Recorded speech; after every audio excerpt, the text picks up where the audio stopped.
Come back to my channel. So आज हम करने वाले हैं क्लास 9th का जो आपका फर्स्ट चैप्टर है साइंस का, जो कि आपका मैटर इन आवर सराउंडिंग है। तो उसका हम आज कुछ शॉर्ट आंसर्स करने वाले, क्वेश्चन आंसर करने वाले हैं, ठीक है, जो कि आपके लिए बहुत हेल्पफुल पड़ेगा आपके एग्जाम के लिए। सो लेट्स स्टार्ट करते हैं। सो फर्स्ट क्वेश्चन है व्हाट इज़ मैटर। सबसे पहले क्वेश्चन यही आता है, मैटर क्या होता है। सो आंसर हो जाएगा आपका, matter is defined as any thing that has mass and occupies space.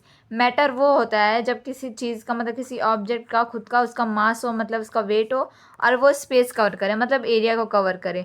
तो इसका मतलब यही बोलने का मतलब है कि मैटर वो होता है किसी भी मटेरियल किसी सब्सटेंस को, मटेरियल को बोला जाता है मैटर, ठीक है। तो इसमें डिफाइन किया गया है, matter is defined as anything that has a mass and occupies space. I hope you already done this things, क्योंकि मैंने लेक्चर में आपको बहुत बार पढ़ाया। अभी आपके कुछ आपके न्यूमेरिकल्स आते हैं, आपके ज़्यादा न्यूमेरिकल्स नहीं है इसके अंदर, बस आपका यही है कि केल्विन को कैसे कन्वर्ट करना है, ठीक है। So convert the following temperature to a Celsius scale. So मैंने बताया था, अगर केल्विन को अगर आपको सेल्सियस डिग्री सेल्सियस में चेंज करना है तो क्या करना पड़ता है आपको। यहाँ पर वही दिया है आपको, यहाँ पर क्या -273 करना रहता है, ठीक है। वही चीज़ अगर आपको डिग्री सेल्सियस से केल्विन में कन्वर्ट करना है तो आपको +273 करना पड़ेगा। ये दो चीज़ आप याद कर लो, उसके बाद आपको मतलब कोई भी डिफ़िकल्टीज नहीं आएगी ऐसे क्वेश्चंस आपको सॉल्व करने के लिए। बहुत सिंपल क्वेश्चंस आते हैं। इसमें क्या है, या तो केल्विन को सेल्सियस में चेंज करने के लिए बोलेगा, या तो सेल्सियस को केल्विन में चेंज करने को बोलेगा। बस यही दो बन सकते हैं इस क्वेश्चन से, और कुछ होगा ही नहीं, ठीक है। सो इसका जो एग्जैक्ट नंबर है 273, जिससे हमें माइनस प्लस करना है, ठीक है। सो इसे अभी हटा देती हूँ मैं। पहले क्या बोला है, टेम्परेचर आपका जो दिया है 300 केल्विन दिया है, ठीक है, और उसे किस में कन्वर्ट करना है, सेल्सियस में करना है।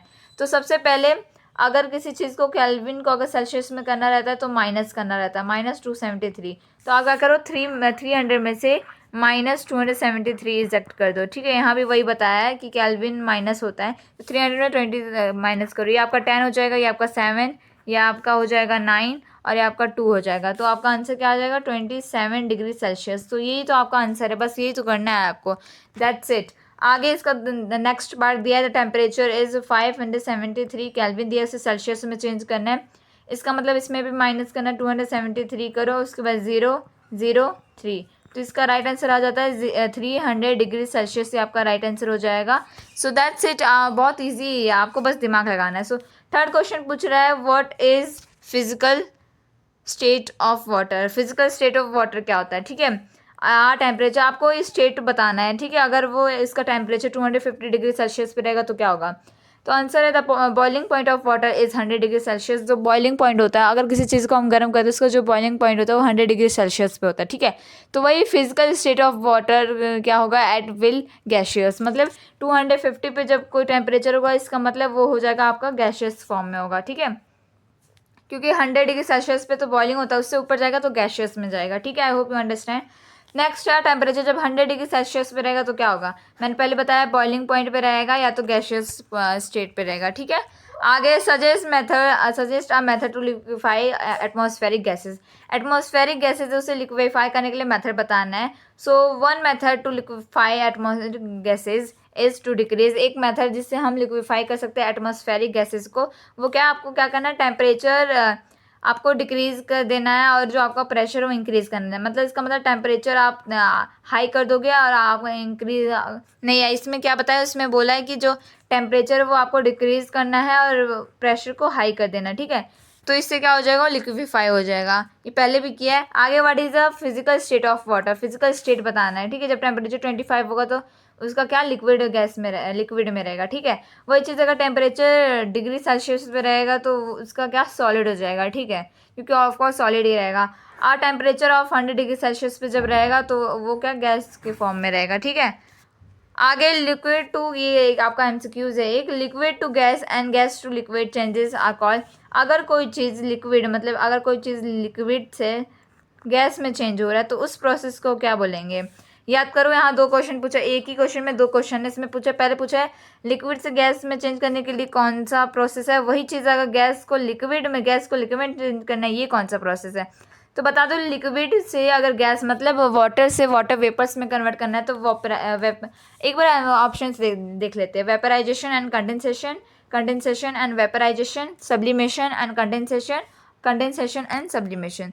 सो आपका क्या हो जाएगा, लिक्विड से गैस में कन्वर्ट होता है वो वेपराइजेशन होता है, ठीक है, वेपराइजेशन जिसे हम बोलते हैं। वही चीज़ अगर आप देखोगे वहाँ दूसरा जगह जो आप गैस से लिक्विड होता है वो कौन सा प्रोसेस होता है, कंडेंसेशन। अगर आपको वेपराइजेशन मिल गया तो आंसर आपका आ ही जाएगा, लेकिन अगर गैस से लिक्विड में कन्वर्ट हो रहा है उसे हम कंडेंसेशन बोलते हैं। सो ऑप्शन नंबर आपका एग्जैक्ट 1 सही हो जाएगा, राइट हो जाएगा ऑप्शन नंबर ए, ठीक है। आगे physical state of water is respectively, जो वाटर का जो फिजिकल होता है, फिजिकल मैटर होता है, स्टेट होता है, फिजिकल स्टेट ऑफ वाटर, वो आपको बताना है। Liquid, solid and gas, solid, liquid and gas, solid, gas and liquid, gas, liquid, solid. So इसका बहुत ईजी है। वाटर का केवल 3 स्टेट ही होता है, मतलब 3 स्टेट ही होता है। पहला आपका हो जाता है सॉलिड, दूसरा आपका liquid, solid, liquid and lastly gas. आप बताओ, आप जो आपका ये दिया हुआ है ना सीक्वेंस वाइज, वैसे ही लिखना है। ये नहीं कि आप पहले गैस कर दोगे, क्योंकि पहले वो सॉलिड रहेगा, उसे हीट करेंगे तब लिक्विड बनेगा, अब लिक्विड को भी हीट करेंगे तब जाके गैस बनेगा। सो सीक्वेंस वाइज सब लिखना है, ठीक है। सो इसका राइट आंसर हो जाएगा solid, liquid and gas. Option number B will be your right answer.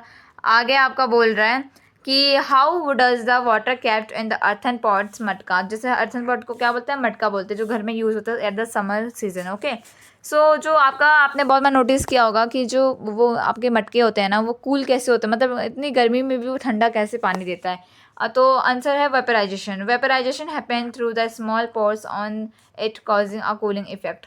क्या होता है, आप देखो मटके के जो वॉल्स होते हैं ना, उसके बहुत छोटे छोटे उसके होल्स बने रहते हैं, ठीक है, जिससे क्या होता है, स्मॉल पोर्स बने रहते हैं, ठीक है, जिससे क्या होता है, कूलिंग इफेक्ट होता है by the process of evaporation, ठीक है, इन एन अर्दन पॉट के अंदर होता है। देयरफॉर वाटर कैप्ट इन अर्दन पॉट बिकम कूल। इसीलिए गर्मियों में लोग ज़्यादातर अर्दन पॉट यूज़ करते हैं, मटका यूज़ करते हैं, क्योंकि वो गर्मियों के सीज़न में भी बहुत ठंडा पानी देता है और कॉन्टीन्यूस एवोपरेशन करता है। इसलिए आपने बहुत बार देखा होगा, अगर आपके घर में मटका होगा तो आपने समर सीजन में देखा होगा, जब उसमें पानी अगर हम रख देते तो आप देखोगे तो मटके के नीचे बहुत सारे पानी गिरे रहते हैं, ठीक है, और उसके ऊपर कुछ पानी पानी सा लगता है, क्योंकि वो वेपराइजेशन होता है, मतलब एवोपरेशन वाला प्रोसेस होता है, जिससे क्या कूलिंग इफेक्ट मिलता है मटके को, जिससे आपको ठंडा पानी मिलता है पीने को, ओके।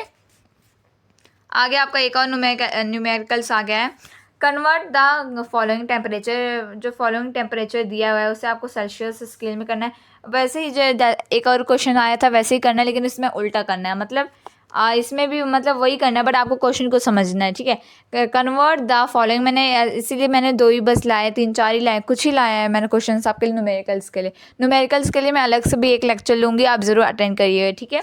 आगे convert the following temperature to the Celsius scale, जो आपका टेम्परेचर दिया है उसे सेल्सियस स्केल में कन्वर्ट करना है, ठीक है। ये दूसरा क्वेश्चन है, मतलब वही है बट दूसरे आपके जो डिजिट्स हैं। तो द टेम्परेचर आपको दिया हुआ एग्जैक्ट 293, ठीक है। अब उसे क्या करना है, आपको क्या बोला है, केल्विन से सेल्सियस में चेंज करना है। तो सेल्सियस, अगर केल्विन से सेल्सियस में चेंज करना रहता है डिग्री सेल्सियस में, तो 273 माइनस हो जाता है। वही चीज़ आपको सेल्सियस से आपको केल्विन में करना रहता है तो प्लस 273 हो जाता है, ठीक है। सो आई होप यू अंडरस्टैंड। 293 इसमें से आपको माइनस कर दो, 273 माइनस करो तो 0 आ जाएगा, यहाँ 2 आ जाएगा, तो आपका राइट आंसर 20 डिग्री सेल्सियस ही होगा। सिंपल है, बहुत ईजी है, आपको बस आपका दिमाग लगाना है। सेकेंड आपका पार्ट बोल रहा है द टेम्परेचर 470 केल्विन दिया हुआ है। अब इसे माइनस करना है, क्या माइनस 273 माइनस करना है, इधर हो जाएगा 10, इधर हो जाएगा आपका 6 हो जाएगा, ठीक है। तो ये 16 बन जाएगा, तो ये 10 में से 3 जाएगा तो 7 बचेगा, 7 जाएगा तो 9 बचेगा, और यहाँ 3 हो जाएगा, 3 में से 2 जाएगा तो 1 बचेगा। तो आपका राइट आंसर क्या हो जाएगा, 170 डिग्री सेल्सियस, 197 डिग्री सेल्सियस आ जाएगा, ठीक है। आई hope you understand very well. That's all for today. I hope आपको आज का वीडियो बहुत अच्छा लगा होगा। ऐसे इंटरेस्टिंग वीडियोज़ के लिए वीडियो को लाइक करिए, शेयर करिए, सब्सक्राइब करिए। आज के लिए इतना ही, मिलते हैं अगली वीडियो में, बाय बाय।